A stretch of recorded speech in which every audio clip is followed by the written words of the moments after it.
So this is the Ramen Notes, and this is from something they sell at the Container Store. And as you can see, it is a note that looks kind of like a ramen noodle package. And here's the back. So we can see the back area, and it's kind of, it's facetious and humorous because it kind of is written in a way like it's an ingredient list, like it's a food item, but it's not actually a food item. It is it's a notebook, but the thing is a notepad, like a Post-it notes. And I will say that I guess you could say this is more like a gift, probably. It's intended as a gift, but you could use it yourself. I mean, I don't know, but usually, when you think of like consumer items, you don't usually, you wouldn't usually be sort of humorous in this way because it might confuse people, right? But for something that is like a gift, something occasional, that's when these kind of funnier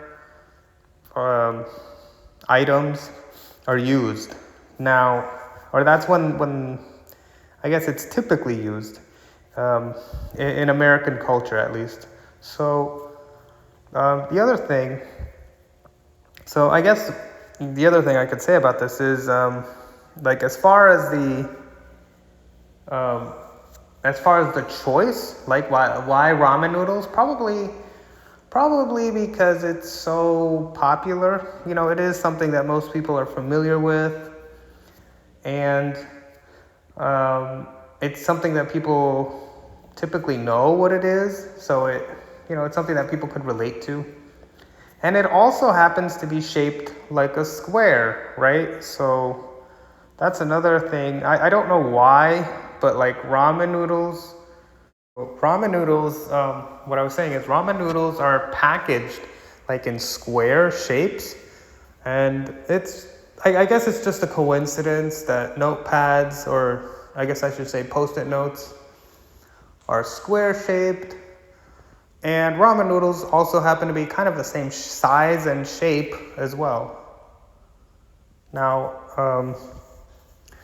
when you think of the other reason is probably I guess square is easier to package.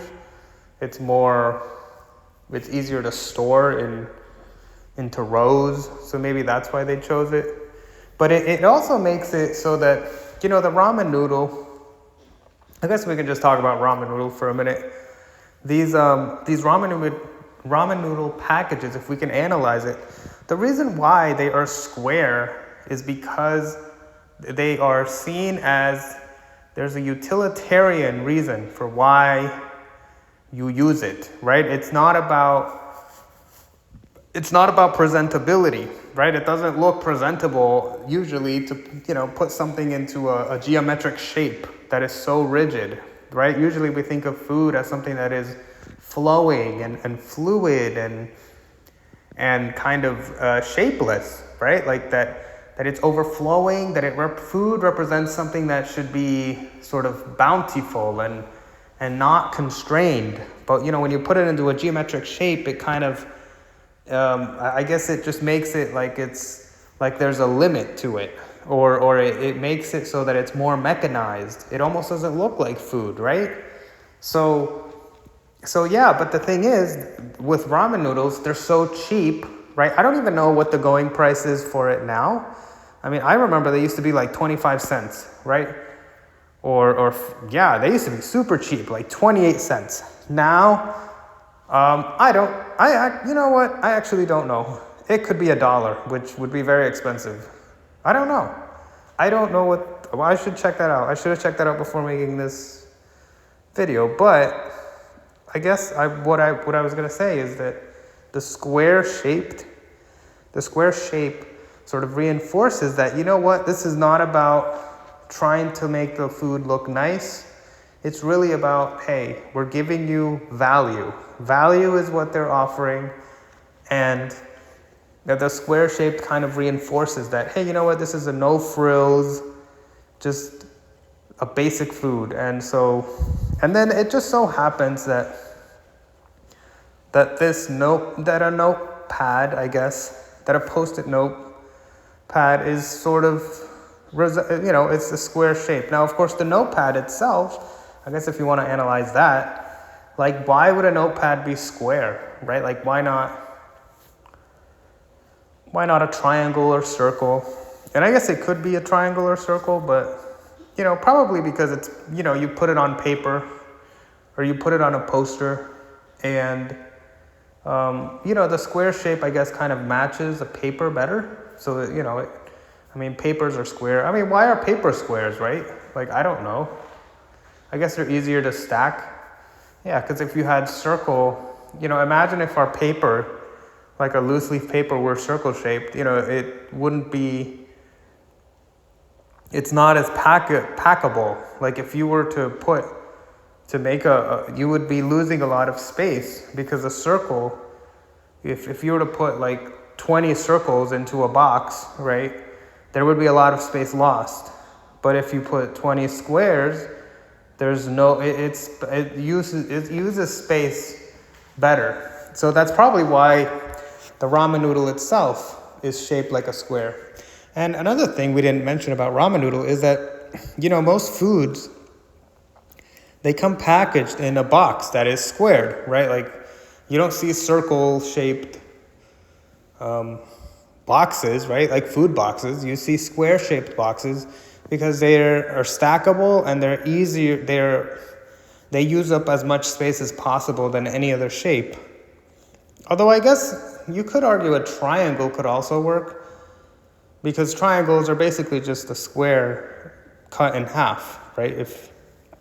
But going back to the ramen noodles don't come in boxes because they're trying to be cheap. They come in like a plastic wrapper, but the plastic wrap, so by having the shape of the ramen noodle be square, it makes it so that they don't have to even put a packaging that is squared. It could just be a plastic wrapper, and the wrapper takes on the shape of the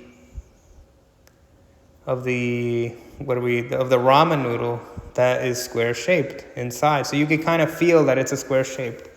The thing is, they do come individually wrapped. So, what's funny about ramen noodles is when you go to the ramen noodle section, they come wrapped in, you could buy them individually, or you can buy them I've seen people just grab an entire box and they get all of them all together. I guess it's just a convenient way to hold them. But now I will be honest, as a food item itself, so we talked about the post-it notes and why they are square. I guess for fun, if they really wanted to, they could make the post-it notes a different shape.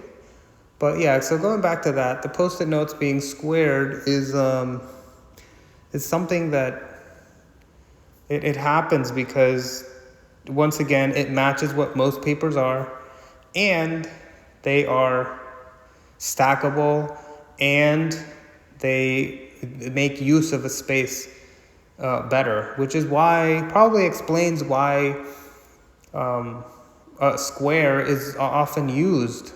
Not only in products, it's used universally, right? It's used in products, even in the shape of our houses. Why is a room squared, right? Why are living rooms squared? And it's probably because it's easier to fit things and to organize things when they are in square shaped. Most furnitures are square shaped. They're square shaped. But the thing is, you might think, well, why are they square shaped? Like, why not some other, and so yeah, that's interesting to think about, but it shows you, I guess it shows you how shape influences what not only practicability, what is practical or what makes the most sense to do, but also it really represents how much you value time and space. Because when you think about oftentimes when you think of like during the 1960s, during like futurism, there was different art movements and architectural movements, and they would use kind of these circle and eccentric shapes, and usually we associate sort of futurism with unusual shapes, right? It can be square too, but like there's an emphasis on unusual shape. I think it's because wealth. Wealth represents, when you have wealth, you can afford to lose the space, I guess is what I'm saying. You can afford to say, hey, I want something that's prettier rather than something that is more functional. So that, that's one way. If you have a space, to be able to shape it in a unique way kind of represents, it could represent a culture or a business or whatever is using it. It represents that they can afford to not have to follow the square shape, the rigidity of squareness, and just be like, you know what, we're overflowing. But I often find that architectural, a lot of the architectural decisions of today are made one, as a desire to do something different, because typically we make square-shaped buildings, and they're like, well, you know what, let's just do something different. That could be it. But it's also the desire to sort of proclaim and say that, I think probably another way or another reason is because, people will say, oh, well, or it's a way of saying that we do it because we can. We have the computer, we have sort of the calculations already made. So we have an understanding, we have a way of building and constructing things so that it doesn't take so long. I mean, it's easier to just put 4 walls, right? It's just easier to cut up a big slabs of square on wood or stone or whatever you're using. It's easier to put up a square structure, right? As opposed to constructing something that has to be mathematically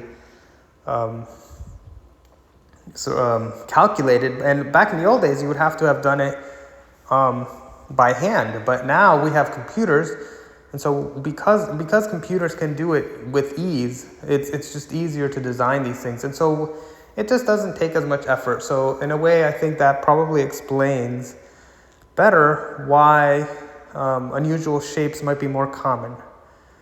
Now, I will say, in architectures, at least, in buildings, in constructions, but I personally still prefer the square shape, to be honest with you. It could be because I'm used to it, but really, I actually like the square, I guess.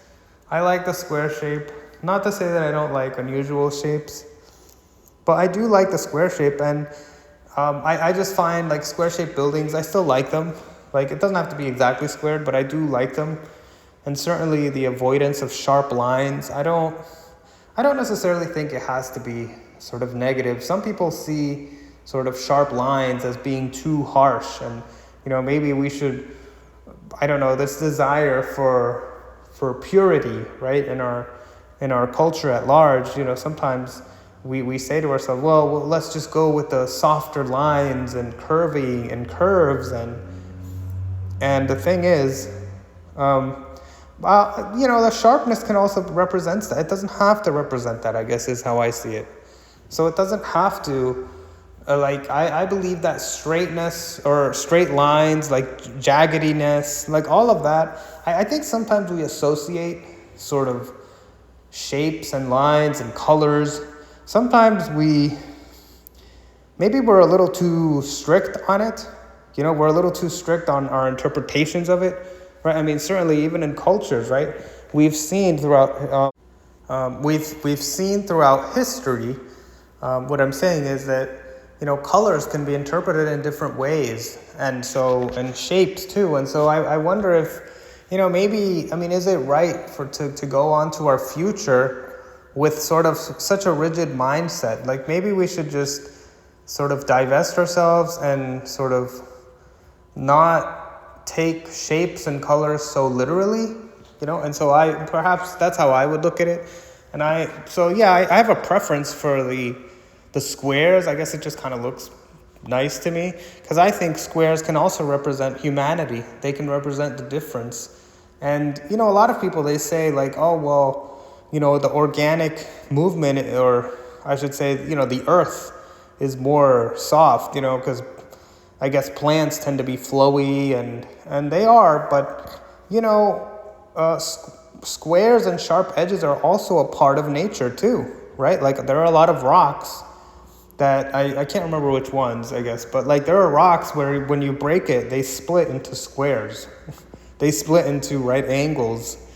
And so it's not really, it's not it's nature. All of the shapes are part of the universe, are they not? And so I would say that you shouldn't think of it like maybe our minds, squares are also part of nature. It doesn't necessarily have to be, it's not unnatural, I guess, is what I'm saying. So just like diamonds, they cut in a certain way. Different rocks, different stones have different, because of their molecular compositions, they break into different shapes. And so sometimes because of the way the minerals, the composition of the atoms themselves are arranged in such a way that when you break them, they are more likely to split into certain angles. And so that's just an example of how our world also accepts these different shapes. So I still think we should embrace all of the shapes as valid ways of that they don't have to be unnatural. And so with that in mind, I don't necessarily think, we think of words like sharp, right? And all of a sudden it becomes scary, right? But once again, like it's just a concept. Like why does it have to be scary, right? Something sharp can also represent beauty. Like, why not? So I guess what I'm saying is that I would like, if I had to do like a construction or had to be the one sort of deciding what, a shape of something would be, I wouldn't be so rigid about what shape and the meanings are. I would actually, why not do the opposite? I mean, sometimes you might want to do the opposite. Why not? Play with color in that way and play with shapes in that way. So now, as far as this, that's kind of a tangent, I guess. But as far as this ramen noodle notepad is concerned, I would say that as far as the shape itself, obviously it's just taking on the shape of what the actual ramen noodle is, and then the ramen noodle companies, which there are a few of them that make them, but they are thinking more about economics. So it's similar to how Aldi, they think about how to cut costs in every way. So that's probably, the square shape probably just makes it more easier to pack. You can put more ramen noodles into a box if they're shaped into boxes. So yeah, that makes sense. So talking back about this, I do like the color, I guess. The color scheme here, it's pretty bold. So they did a good job of capturing what it should be. It's pretty apparent when you look at it what it's meant to be if you are familiar with ramen noodles. Now, another thing about ramen noodles, I guess I should probably say, is that I mean, I guess there's different ways of looking at it, but I don't think, ramen noodles, they're pretty heavily processed, and they're not, I don't know that they're necessarily meant to be sort of, sort of fully sustaining, okay? So, and by that I mean nutritionally, so, it's not, I don't know if you could live off it, although a lot of people claim to, but like, it's not, I think of it more like a snack, if that is something you like. Now, I did try it a few times, so I guess maybe I should just talk about my experience with it. So I've tried it. They come in different flavors. So the Maruchan is the one that I've tried. And they come in different flavors, and I guess the chicken one is the one that probably appealed to me the most. Now, so as far as so let's go to, as a food item, right? So I've tried the chicken one and, the beef one. And, I mean, the thing is, they come in different shapes. I never tried the shrimp one. But the thing is, so what I noticed is it's really just the flavoring. And it's like it comes in like dust and little pieces, like little pieces of vegetable, like tiny, and I mean like crumbs, like what I could describe as little crumbs. And it is very flavorful, I will say that. So it packs a punch there. But as far as the food itself, I mean, it's like, I think there are little pieces of chicken, like on the chicken one, but it's like a tiny piece. Like, it's not even like a bite size. It's like a scrap of chicken. Like, and I guess the chicken is mostly just the flavoring. And, by looking at the ingredient list, it looks like it's, a lot of it, it's mostly just a carb-based meal, just the pasta, I guess. And so in that case, and it has a lot of salt, sodium. So I guess what I'm saying is I tried the chicken one, and that's the one probably I like the most. I would put a lot of cheese on it, and I heard of other people who would kind of mix it in with eggs that they would cook separately, or like hard-boiled eggs. So I've heard of other people kind of sprucing it up, but like in my case, I would say I tried it a couple of times, but I understand how, I don't know. I still feel like it's more like a snack, or more like, it's not really, it's like a potato chip. That's kind of how I see it. Like, I don't know, I just don't necessarily think it's not really a food that I would consider, I don't know. I don't know that it's meant for, or, I mean, I guess it could be for some people, but I would say I probably wouldn't, I think it's nutritionally not balanced. So that's what I would say. So I think it's not like for a meal, but that being said, it's, I guess for what it is, I could see how people really like the flavor. So it is kind of, I guess for a lot of people, the noodles, they really like it. So it's, it's like something that maybe you could eat sporadically and it would be okay, or eat it, but, treat it like you would eat any other food that's might be fun for you to eat, because some people, they do like the flavor. So if you do like it, for something that you could eat, but I don't know that you would be able to, I don't know, it's not quite sustaining. Like, I feel like it's lacking in a lot of nutrients. So, but that being said, so I don't really eat it anymore, but I just thought I would talk about it. It's, I don't eat it anymore because it's just too salty, and like I said, the nutrition, like you could recreate that probably cheaper with like your own pasta. You know what I mean? Like I feel like nowadays, I guess I would just make my own. Like, why can't you just buy like a bag of pasta and just put some spices and it would be like the same? It'd probably be cheaper, actually.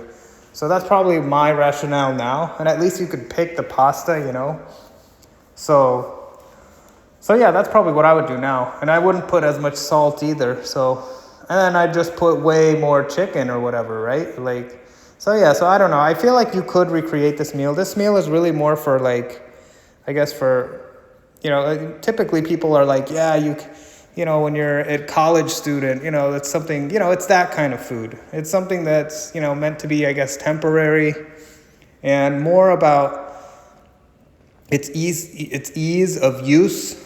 Sort of, you just grab it, put some hot water, and then, it's done. And I remember, it's weird because I do have kind of a not really nostalgic, but like, I remember as a kid, like, sort of being like eating it, so the flavor is kind of like, I remember the flavor. It just has a distinct flavor. It does have an interesting flavor, but yeah, like, so I guess for nostalgic reasons, maybe the ingredients were different when I was younger than it is today. So maybe I shouldn't compare it, but basically, like, I don't really eat it now just because, yeah, it doesn't, I don't know.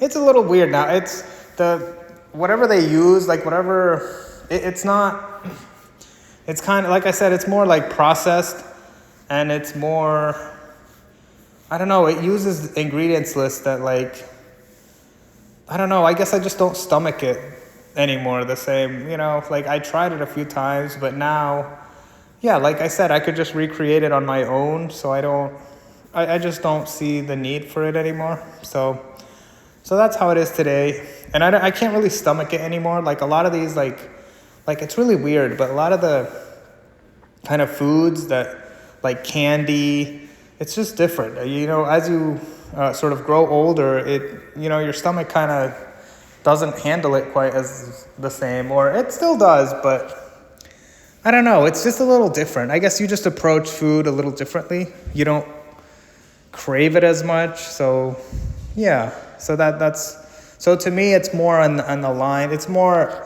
in that category. It's not really a homemade food. So that's probably why I've grown out of it.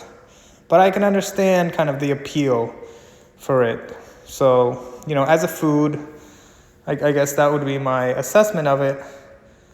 As far as like, so I guess I don't know, I guess as far as this packaging itself, I mean, it kind of normalizes it, but it just assumes that most people are familiar with it at least. You don't have to eat it. You don't have to like it. I'm not necessarily, I guess my hope would be that if I had one suggestion, it would be, if they made kind of a more homemade kind of health, a version of it that's a little more, that doesn't have as much sort of processing in it, maybe, that uses different ingredients, that might be a little different. But even then, it's such a small quantity. Like when you think about it, they're really small boxes. I mean, I eat just so much more nowadays. Like, I don't know, but like I eat a big meal, probably because I don't eat, I like to eat like one or two, about 2 meals a day, but sometimes just one. And the thing is, I eat like a lot. So like, that's another thing too. It's so small. Like, I don't know. Like, I see some of these mukbangers on making YouTube videos, and yeah, they're like eating like 10 packages of it at one time. I never did anything like that, but I can't imagine how much salt that is. And I don't know that I really, yeah. So, I mean, it's definitely a thing. I've seen mukbangers kind of, the people that eat a lot of food at once, which is, yeah, that's another thing I didn't talk about. But yeah, I guess it is popular still. And, like I said, to me, it's not really a homemade. You could recreate it on your own. So, maybe that's another reason why I don't quite feel, it's not really appealing anymore. But maybe if they made like a different version that was, I don't know, but But once again, because they're packaged individually, I think it's just for a different market. It's just almost like a lunch. It's not really made to be a meal on its own. It's more like a lunch, but it kind of feels like a meal. So, yeah, I can see why it exists, I guess, and why, some people it might hold you off for a little bit, but I hope, you don't. I hope it's not the only thing you're ingesting, right? So now, let's talk. I guess though, we can also just mention that so we talked about the shape, we talked about the function, the food, and I guess what I would say is the notepad. I didn't see, we post-it notes. I guess we could just talk about post-it notes for a little bit, or notebooks. These small notebooks are useful. They are useful for writing things down, right? For keeping track of things. I would say, obviously, this item is more for people who either work at an office or for school. And it's not really, I would say it's not really, I don't know if it's something that a student would use, right? Unless you were because a lot of students, they're really cash strapped. So they really, I don't know that they would make use of post-it notes or any kind of ancillary thing, because you would just use a loose leaf paper. Why not just use a loose leaf paper for everything? It just simplify things, because a lot of these college students, they don't have that much money, so they're not necessarily looking to, they're not looking to sort of do things just for fun, But then there are some college students who perhaps, maybe they're in graduate schools, maybe they're working, maybe their parents are helping them out, and so they have more disposable income. And what that means is they have more income to waste. Okay, disposable means they can throw it away. So I mean to say that someone is throwing money away for a product sounds a little weird, but what it means is you have money that it doesn't matter to you if you spend it, and so there is a market for this for the student from the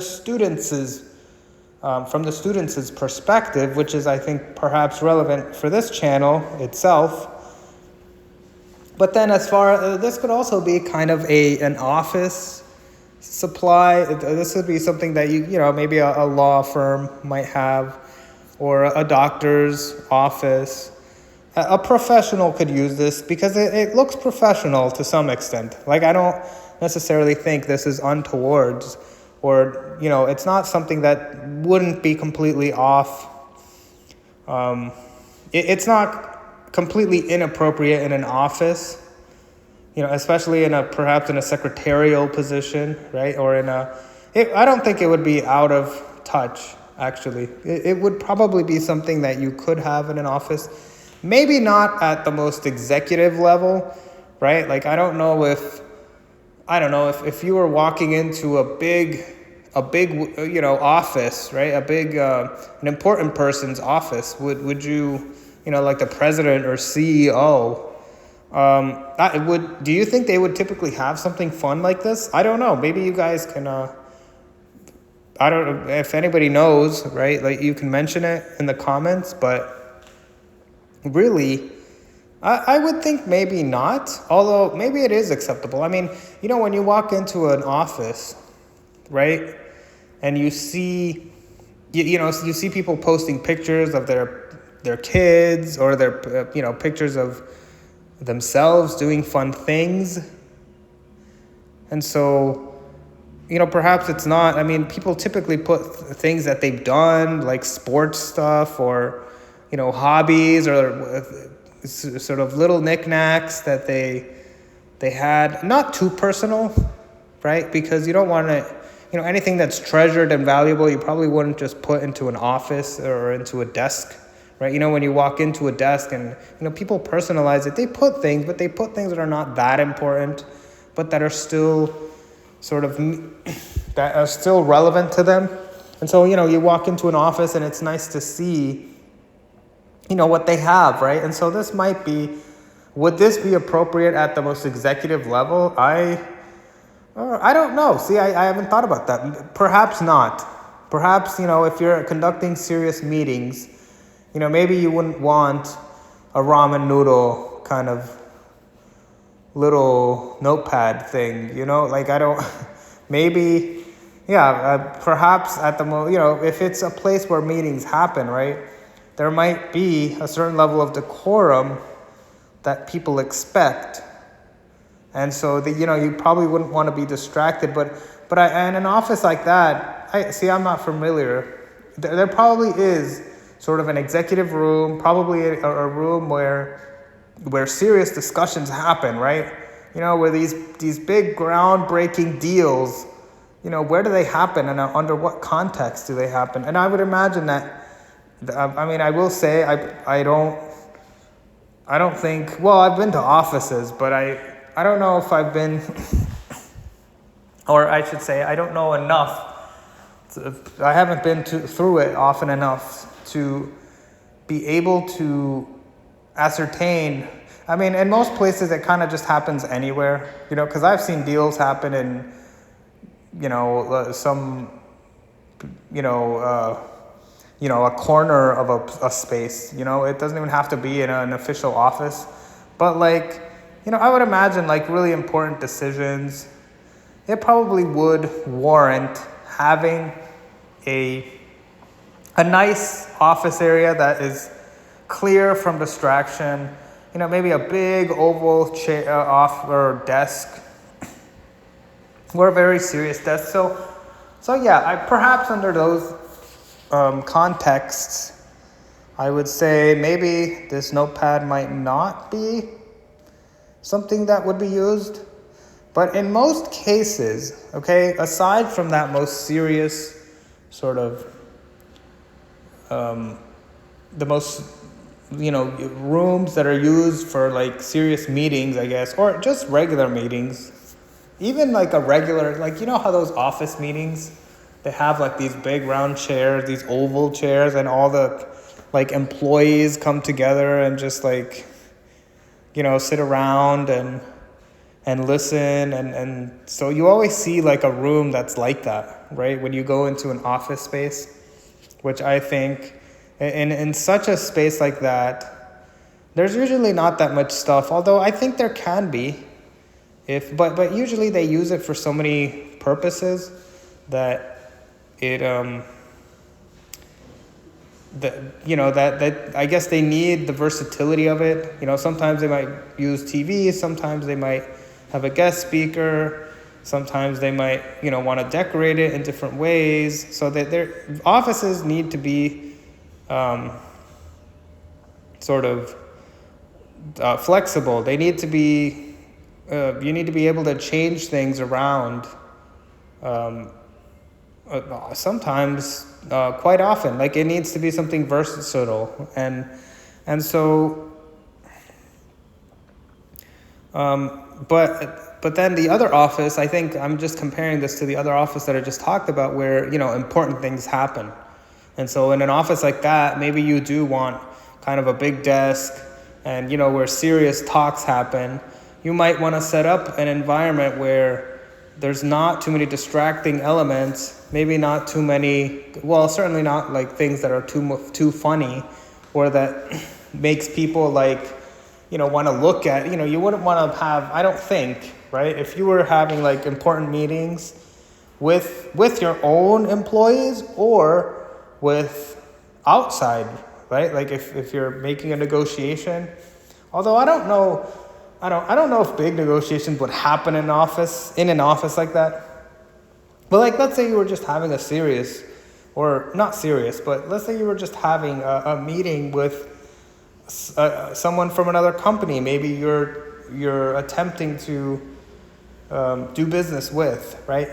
So that might be a room where they come in, where you can have those discussions, and maybe there's not that much, there aren't that many distractions, right? You don't want to have something totally funny, because then imagine if they're like asking you about it, like, hey, what's that? And it's like, okay, we're trying to have a meeting here or whatever. And so, that might, for the speaker, for the person conducting the meeting, they might not want that kind of, because I guess part of the appeal of an item like this is that it's kind of an icebreaker, right? It's something that somebody can look at and say, hey, what's that? Or, hey, oh, is that, it's something that's meant to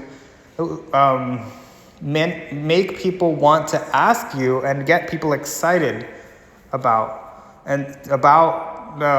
being where they are at. So sometimes, that's a perfect example of why somebody, whether it's a leader or a person who, just an employee or anybody who is doing business, sometimes they spice things up and wear sort of a funny article of clothing, or they wear something that kind of catches the attention. And what it's intended to do is to get people to be excited. It gets an emotion, and it gets people to say, oh, hey, I like that too. Or, hey, that's pretty cool. Or, hey, where'd you get that jacket? Or, wow, that's a shiny shoe. Like, when people notice these things, it can create an environment where it makes it easier for them to approach you. And when you're doing business, or you are in a position where you want people to approach you and conduct and talk to you, maybe you want to be approachable. That's why you would wear something like that. That would make people want to stand out. And so you went out of your way to decorate something. And so in an office space where maybe it's your office, right? Your own cubicle or your own little office, right? You put your name there up front so people know. Wearing a name tag is another example of how it can also make people, know that you want them to approach you, right? That you're there to help, that you work there. So a name tag does that as well. A name tag allows for people to come up to you, even when you're at a convention, right? Sometimes people wear name tags. Why? Because it makes people approach you. Now they're like, hey, it makes it so that people, and sometimes you want that engagement for networking purposes, right? So now, as someone so let's say you're in an office, right?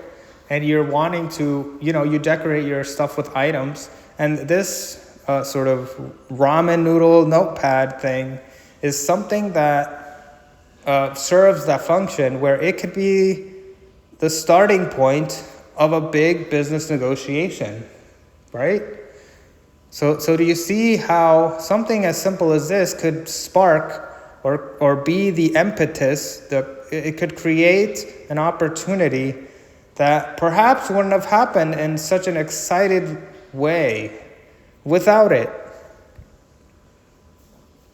So this is what, that when you analyze this product, it look at it through different angles. We've already, just in this talk alone, right, we've sort of looked at this from different approaches, and we've seen the different ways, right? We talked about how the food, we talked about the shape, right? We talked about the ramen noodle itself. We talked about, and then now we just talked about the office politics that happens in association with the product like this, right? So I'm saying a product like this might be more effective in a business environment, believe it or not, so long as it's not in like the serious meeting rooms, which there aren't that many, in my view. So yeah, this would work. And this would also work as just something, even if it's not something that is seen by others, even just for yourself, and even if you don't eat ramen noodles, because I'll be honest with you, like I said, I don't eat ramen noodles anymore. And I don't know. I guess you can try, see if you can stomach it, see if it's okay with you. But like, yeah, I wouldn't, but the point is, that doesn't mean that I can't have fun with it, or I can't, somebody might just for personal reasons use it, right?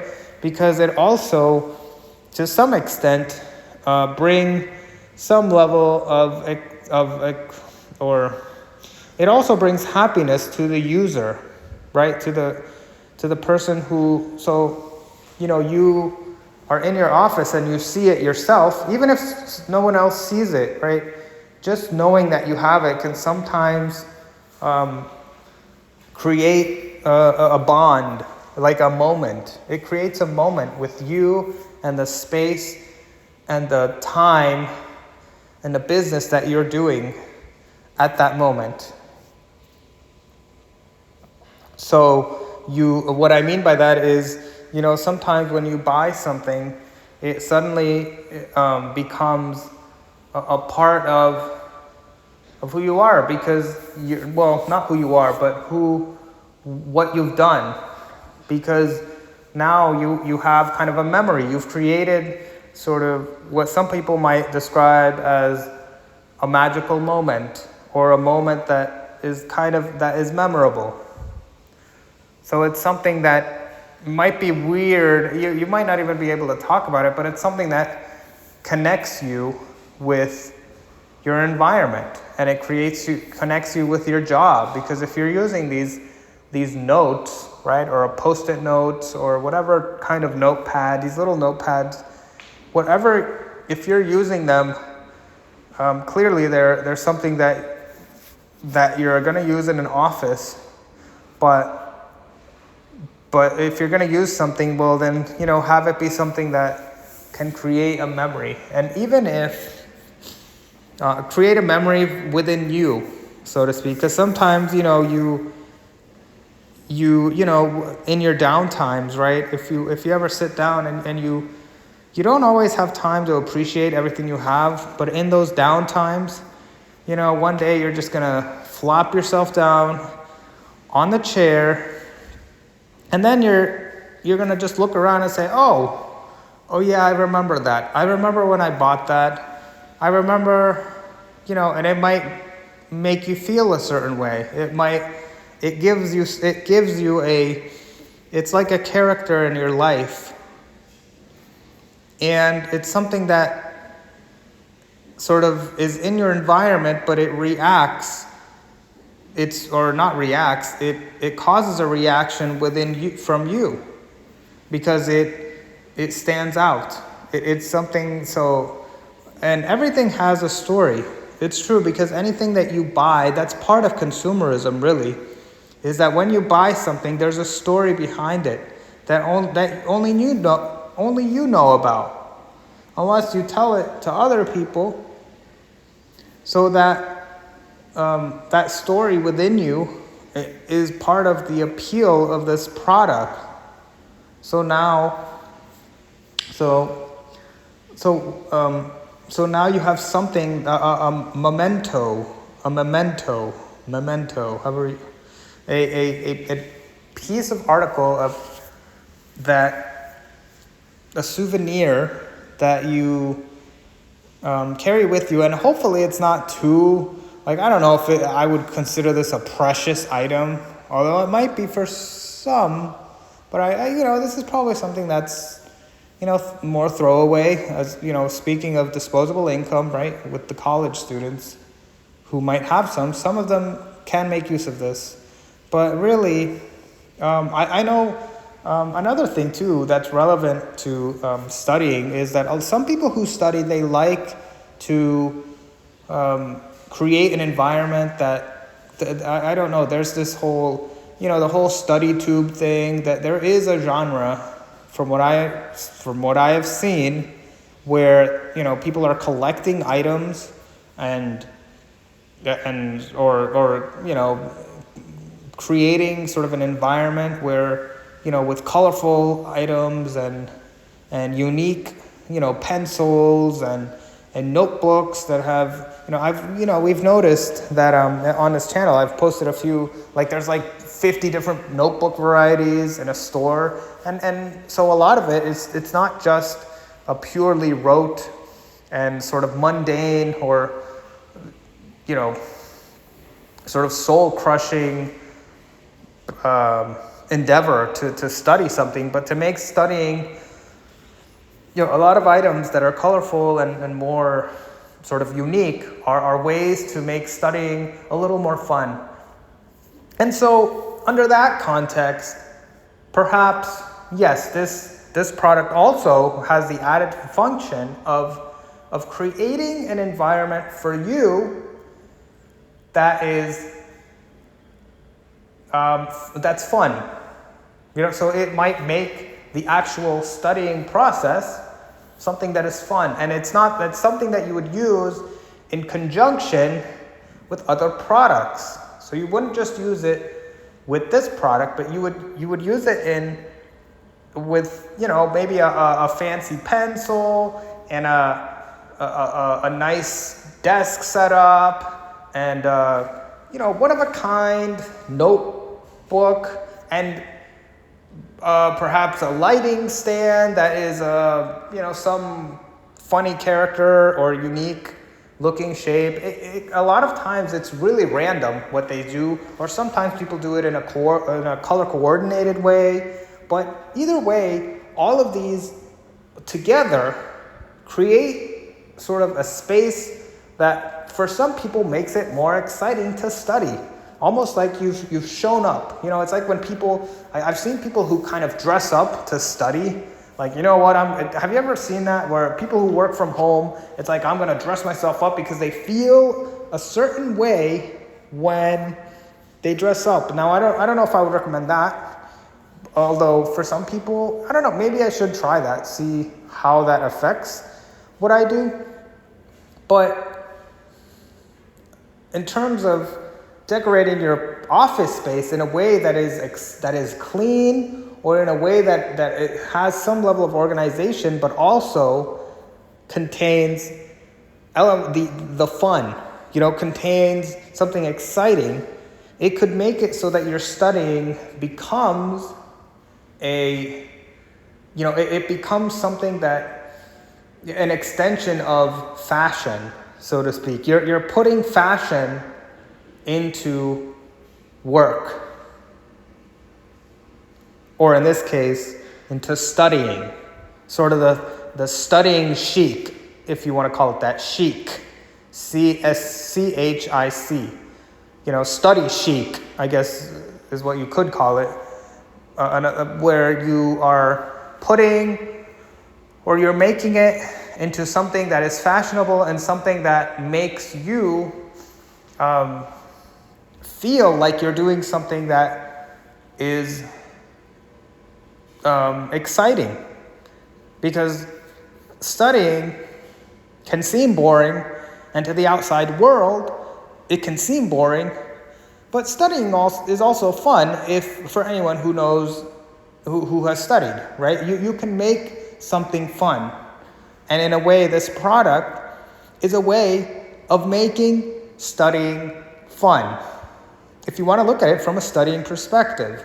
And so now, not only is it about making studying fun, but fun things make your life. They make your life. It can make you want to do something. And the only risk, I would say, because when you do something fun or something that you associate with fun, it might make it easier. Like maybe make it easier to swallow the medicine. So perhaps some people, it might be that as well. So they might take, perhaps adding, making the studying environment more exciting might be a way to ease the loneliness and burden that comes with actual studying.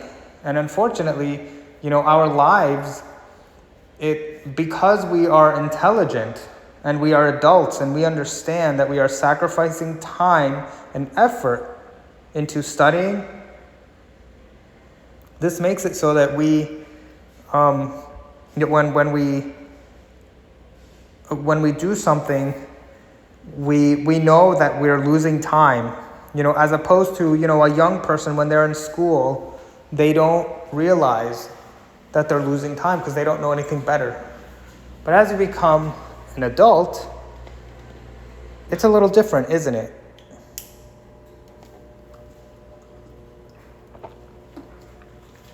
As an adult, you're going to see things differently because you realize that, hey, I could be on vacation. I could be doing something else. I have money, I'm making money, right? Hopefully, or you have some access to money, you experience some degree of freedom. And so when you're having to do work and studying, if you're at the college level and you're studying, it comes with an extra, the extra difficulty of knowing that, hey, you know what? I have to do this work. I have to train myself. My brain needs to learn these concepts and these topics, and I need to grow as a person, but that has to happen through dedicated time and some degree of effort, a big degree of effort. And so, you also want to have fun, but then you got to go through this, right? You got to go through this difficult stuff. And I will say that I guess these products, they help ease that burden, because and for some people, it might come as a consolation, kind of as a consolation for yourself, and something that sort of is there to help make things a little more manageable. And so, when you look at it in that context, there's kind of a noble, it's a good thing, I guess, that it's there. So we talked about that. We talked about how studying, how people can use it in the context of studying. So this little ramen notepad, this little Post-it, whether it's any item, it's really any item that can cause this. And I'm just so glad that, I'm glad that we're able to talk about this right now. And it helps us kind of understand and extrapolate how we approach life and why we do things the way that we do, and how the market itself, I think it's interesting how we have this consumerism in our society, but it's, some of it is based on psychology, based on, how people feel. It's not necessary, right? 100 years ago, I don't think it would have been people would have decorated in different ways. They probably would have, grabbed, I don't know, like they probably would have individualized items in different ways. Back in the old days, there just wasn't that much variety. It was just like 2 colors of shovels or something. Like it wasn't, back 100 years ago, the consumerism, there was mass production. Okay, we had already, 100 years ago, the Industrial Revolution happened around the 1800s in America. And so, they still would have had access to mass production of items, but you wouldn't have had the variety that you would have today. And so that's just something different.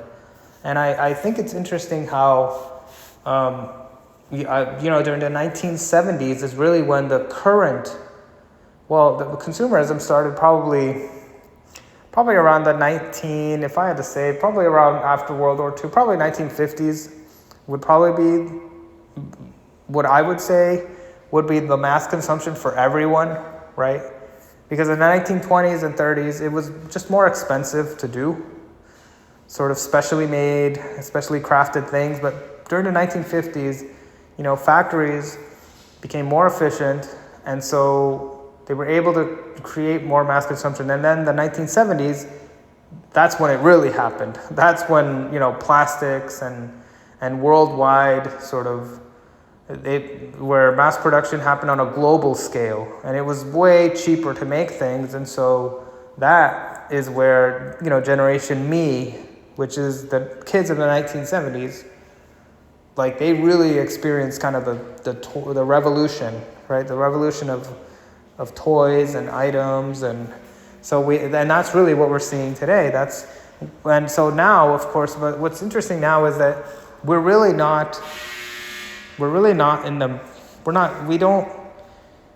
not the products of this mass consumption, where it's not new to us. It's been going on for a while. So the issue is we're kind of like the post, if you really want to talk. Post means after. So the post consumerism in a way. And the thing is, I think sometimes we don't know what to do with it. So we're kind of a generation where we've been doing it for a while and we've inherited these activities, but sometimes we don't really know why we're doing it, right? Have you ever wondered, like some products, some things, that just aspects of our society where we ask ourselves, why do we even do this? And so it's relevant, when you think about it, as we've thought about it today, right? We've spent quite a bit of time thinking about this, have we not? So I hope you enjoyed this analysis, but like you can see how when you think about this, when you think about things, you can start to realize, okay, why things might be the case. And there are probably more reasons than I mentioned, right? There are more things that you could talk about in relation to these products, right? So in this case, this little ramen noodle notepad, right? So what I'm saying is that in today's world, I think sometimes we don't know, but I would also say I would caution, because a lot of times, because we're living in a post world after, where, consumerism has been happening for decades at this point. It's not new, right? Sometimes, I don't know, it's not new for sure. Like it's decades. We've been doing this for a long time now. So then the question is, sometimes the problem is we start questioning things a little too much, and what happens is we start going in a circle or reinventing the wheel, I guess. We're having to discover all over again why, as if we've never experienced it before, which is kind of, it's strange, but it's also something that is worth talking about, because so often you hear people say, well, let's just change things, or let's do things, why do we do, I just asked why we do things, right? But imagine if you take that all the way and just start questioning everything, what happens is you start doing things in a less efficient way, or you start doing things that, you start realizing that a lot of things, and I guess this is my philosophy, a lot of things are better. There's a reason why things are done the way they're done. So I guess what I'm saying is, we question the validity of notepads and, why we do fun things. And, but at the end of the day, there's probably a reason why. And for the most part, not that I don't believe in change, because I do sometimes, but to also use judgment and just say, there's probably a reason why it's done. So don't just rush out to sort of change things or judge something, because sometimes, even though you might not figure it out or realize why, but a lot of times there is a reason why. And so I guess the reason why, if you want to talk about this, is, the reason why these fun little knickknacks are made. We've talked about a few reasons, but like the main reason is probably just that it gives, well, in this case, it might just be a joke thing, but it's more than just that. I think it's kind of also something that can be used by a person to make the studying or the office work, to make it a little more fun, to make it something that is memorable, to create a memory for the person, for the individual who buys it, if they choose to use it alone, or for other people, if using it in a context of, in an office space, or in a place, or in a college, I don't know, in a room, or anywhere where you are interacting with other people who might see it. So in those cases, it serves a purpose of connecting. It connects you to the world and to the work of what you're doing, and it helps other people connect to you if they interact with you.